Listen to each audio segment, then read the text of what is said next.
Hi, it's Philip here from Good Dog Training. I'm about to record the fourth and final video in relation to the topic grief and the loss of a pet. Today is the 18th of September, and it is fitting that I'm doing it on this day because this is the 1 year anniversary of the loss of our wonderful Lola, the big boxer mastiff that went missing on Carrigrua Hill. At this stage we've not given up hope, but we suspect that she may not still be alive. But anyway, it was a particularly sad time, and it is just nice to remember that she hasn't been with us for a year today. So anyway, to wrap up the series of grief and the loss of a pet, I just want to touch on a couple of things, and really it is our personal well-being when this sort of thing happens to us, okay? So when we get to a stage where we have lost our pet and we are in the process of grieving, and we recognize that we are grieving, we've got to give ourselves the time to go through that process. It's not an instant cure. You can't just go, oh my gosh, I'm grieving, oh, that's it, now it's over. It doesn't happen like that. It's with any grief. It can take a long time or it can take a short time. It depends on the individual and your own emotional strength and your physical well-being and how well you cope in these things, okay? But what I want to just talk about is looking for the support that's out there for you.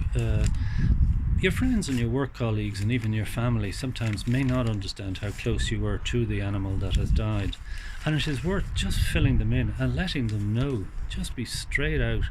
I absolutely adored that horse. That goat was just the reason I got up in the morning and went to work, so I could pay for the goat, or whatever it was.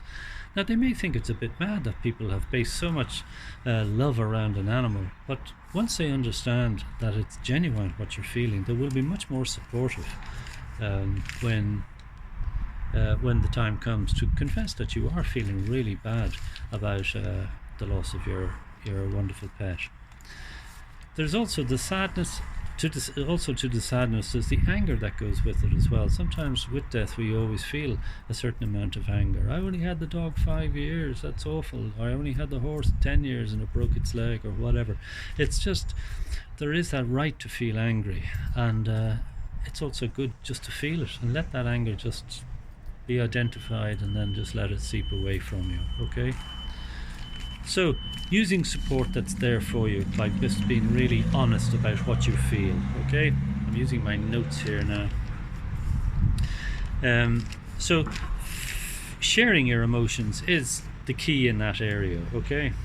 Now, you need to exercise. You need to just keep on with the kind of a lot of the routines that you were involved in with regard to your pet. If you had to get up early to feed your goat or your sheep or your pig or whatever it happened to be, don't just sort of lie in bed because I've got no reason to get up. Get up and face the world and look around and see what other opportunities they get there, okay? Feel your pain. Walk out to where the animal used to be. Go off and, as I said before, go off and explore other animals of the same type that may be stables, or they may be rescue centres and stuff like that. But most of all, just keep an eye on your own mental health, okay? There's a lot of people who can get very deep into this grief, and often it's not just in relation to the pet that has gone. It triggers that feeling that you get when your dog has died. It triggers all the emotion around maybe other loved ones that have passed on before, your grandfather, maybe, God forbid, a child, or a husband, or whatever it happens to be. That another sudden loss and meaningful loss can trigger these additional emotions around it. So again, look for your support, and people often don't know what to do. I always think that when a human passes, so many people say to the person, if there's anything I can do, just don't hesitate to call me. Now, it's a lovely platitude, okay, but the people that really impress me are the ones that turn up and cut the lady's garden grass, or cuts the hedge back because it was something her husband used to do, but they just go and do it. The woman that turns up with food or a freezer full of this, or takes them out and includes them in all this kind of stuff. So it isn't just about trying to soldier on your own. It is looking for the support and accepting the support. Don't shy away from accepting it, okay? It can be difficult to sort of just face up and be able to look someone in the eye and say, I am broken hearted. I don't know what to do with myself now that the dog is gone. So look for that support.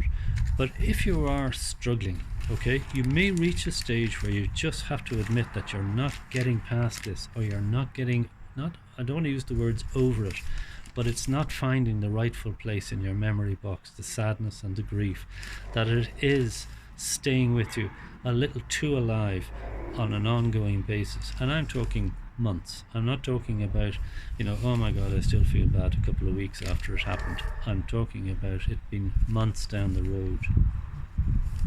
So you've tried to watch out for your eating, your exercising, your rest. Make sure you're sleeping properly, okay? And don't underestimate the feeling. That's so important. Don't go, oh, I'm feeling stupid. I just, he's only a dog or whatever it is. It's not just a dog. It's not a cat. It's not even a hamster or a stick insect. It was something that you invested an awful lot of emotion in to build a good relationship with. And when that's ripped away from you, it leaves scars, okay? So my last bit on this, and it's only a short one today, is if you really feel that you're struggling, obviously our invitation to come down here and just talk to people that are like-minded and seek support among, in this case, dog lovers down in our daycare. But do take up that offer. Come in and have a cup of coffee. Bring a bun for us if you want. But it often is good just to talk to people, and I can guarantee you there are people coming in that are dropping their dogs off or collecting their dogs that are more than happy to spend 5-10 minutes sitting with you and just talking about or listening to how you feel and sharing their own experiences. But bottom line, if after a while it's just not getting better for you, maybe just seek some professional help about it, okay? Don't let it cave in your life. Don't give up on life because your beautiful and loved pet has passed on. So remember that, okay? If it's not getting easier after a while, just seek some help. And my very last word on this, if you sit in front of somebody, a professional, and tell them that you are not sleeping at night, that you're losing weight, that you're grieving about the loss of your pet, and that counsellor or whoever it happens to be looks at you askance and goes, what the hell is going on here? Just thank them for their time, get up and find somebody that does understand and understands what kind of relationship you as a person can have with your pet as an animal. Okay, so I hope you've enjoyed the series, and you never know, I might do another one on another subject, okay? But mind yourselves, and remember the invitation is here, particularly for the dog lovers. I'm sorry about you cat people, but you're going to have to go somewhere else. But do feel free to drop in if you need to. Okay guys, signing out. Bye bye.